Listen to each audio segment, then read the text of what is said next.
बिलासपुर जिला के घुमारवीं विधानसभा में कांग्रेस प्रत्याशी राजेश धर्माड़ी के पक्ष में अनंत शर्मा ने हटवार में जनसभा को संबोधित किया। लोगों को संबोधित करते हुए अनंत शर्मा ने कहा कि सभा में पहुंची जनसैलाब बता रही है कि धर्माड़ी की जीत तय है। उन्होंने लोगों से कहा कि आप धर्माड़ी को घुमारवीं से जिताओ, धर्माड़ी का मंत्री बनना भी तय है।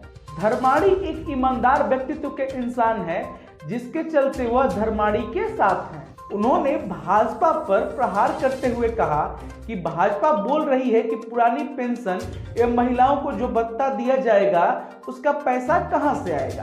तो भाजपा कान खोल कर सुन ले, कांग्रेस ने जो गारंटी दी है वह सोच समझकर दी है तथा हम खुद इसके लिए बजट का प्रावधान करेंगे। भाजपा को चिंता करने की जरूरत नहीं है। अनंत शर्मा ने कहा कि धर्माड़ी घुमारवीं का ही नहीं, कांग्रेस का भी भविष्य है। इस बार उन्हें मौका मिलना चाहिए। उन्होंने कहा कि सरकार बनने के बाद मंत्री राजेंद्र गर्ग एवं उनके साथियों द्वारा किए गए हर गलत काम की जांच होगी, किसी को भी बख्शा नहीं जाएगा। स्वागत करता हूं, अभिनंदन करता हूं।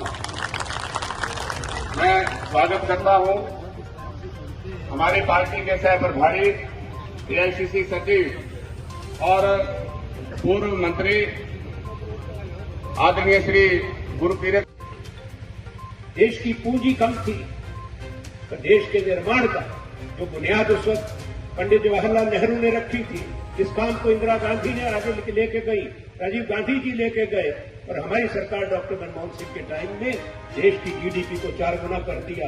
वही संस्थाएं, वही आईआईटी, वही इंडियन इंस्टीट्यूट ऑफ मैनेजमेंट दुगने से ज्यादा कर दिए गए। एक इंडियन इंस्टीट्यूट ऑफ साइंस था, विज्ञान का, 5 बना दिए गए। एक एनआईटी था जहां बच्चियों को प्रशिक्षण मिलता है डिजाइन का, उसको 1 की जगह 5 कर दिया गया और बड़े काम हुए। हिमाचल के अंदर इंडियन इंस्टीट्यूट ऑफ टेक्नोलॉजी भी आया, बाजू में आया मंडी जिले में, उसका शिलान्यास हमने किया था। बीजेपी वाले अपने भाषण में कहते हैं मंडी में ये बन गया। अरे भाई वाह, पत्थर तो जाके पढ़ो किसने लगाया। ये गजब की बात है। जो हमारा काम है उसका भी श्रेय उधर।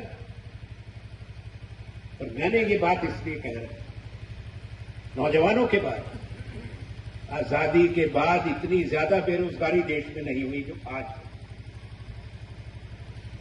भारत की जो वर्क फोर्स होती है, जो काम करने के योग्य लोग होते हैं, बच्चे बच्चियां नौजवान, मुझसे पत्रकारों ने पूछा था,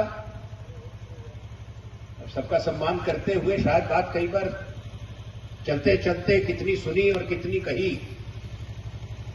कि कितना पैसा इसमें लगेगा। हमने कहा उसका मैंने अभी गणित नहीं पढ़ा है स्वयं, क्योंकि वो तो कितनी संख्या होगी महिलाओं की जो क्वालिफाई करेंगी इसके लिए, पेंशन के लिए, उन सबको मिलेगी।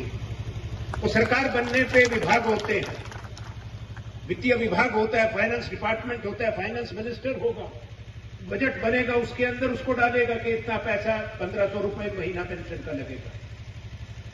तो कहां से लाएंगे आप? प्रदेश का पैसा है, ये इतने वायदे करते हैं कि कहां से करते हैं। हिमाचल का इस साल का बजट जो जयराम ठाकुर जी ने पेश किया वो 51,000 करोड़ का। अब अगला बजट आएगा तो 56-57 हजार करोड़ का तो होगा कम से कम। उस बजट में से पैसा निकालेंगे, देंगे लोगों को, देंगे महिलाओं को, देंगे नौजवानों को, देंगे कर्मचारियों को। हमने सरकार लंबे समय तक चलाई है, हमको अनुभव है कि अगर कुछ सोच के कहते हैं उसको अमली जामा भी पहनाना जानते हैं। आप निश्चित रहिए, आश्वस्त रहिए।